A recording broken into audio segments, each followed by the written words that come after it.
know that, in talking to you before, this is something that you feel pretty passionate about, and that is um, young athletes taking a break. So we really have to think of rest as an essential part of a training regimen. So with intense exercise and competition, there's going to be load and wear on our muscles and bones and tendons. And so they need time to then adequately recover and repair. And if we don't allow for that, then we're going to set ourselves up for more overuse injuries and also decreases in performance.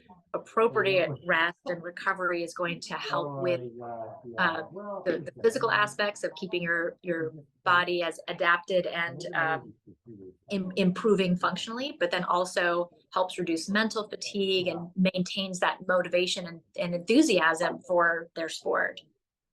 How do you figure out those times? How do you figure out what recovery constitutes?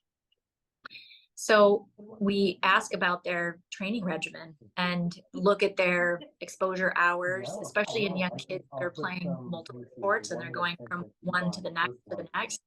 If they're not allowing for adequate recovery, then ideally they should have at least one or two 0 days where they're really just not doing anything. And it doesn't mean that you can't, you could go for a walk or a bike ride or yoga or something restorative.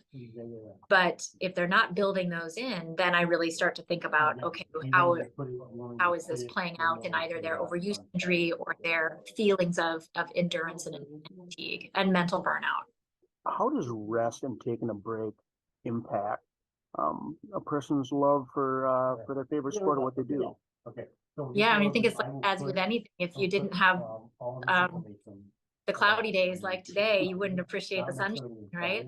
So we have to have those breaks so that we're ready to come back and be real passionate about it. And now at some point you get to the age or the level of play where you are going to be playing year round. Ideally for young athletes, we say 3 months of time off from sport per year. That oftentimes doesn't happen, in addition to those rest days per week. And then the other thing, we've talked about this before, is that number of hours per week. So we know that from studies that if you play more hours per week than years of age old you are, that sets you up for more overuse and potential overtraining issues. What are some suggestions that you would give parents about talking to their young athlete about standing down and about trying to erase those worries of, missing friends, losing out on opportunities and that kind of thing? Yeah, because you do have some of those kids that are intrinsically motivated and they're the ones that want to keep doing those things. But I think you're the parent. You have to set some guidelines and boundaries and say, this is what we know about the appropriate way of training your body, especially these young athletes with still growing bones and growth plates and who are more at risk for those kind of injuries.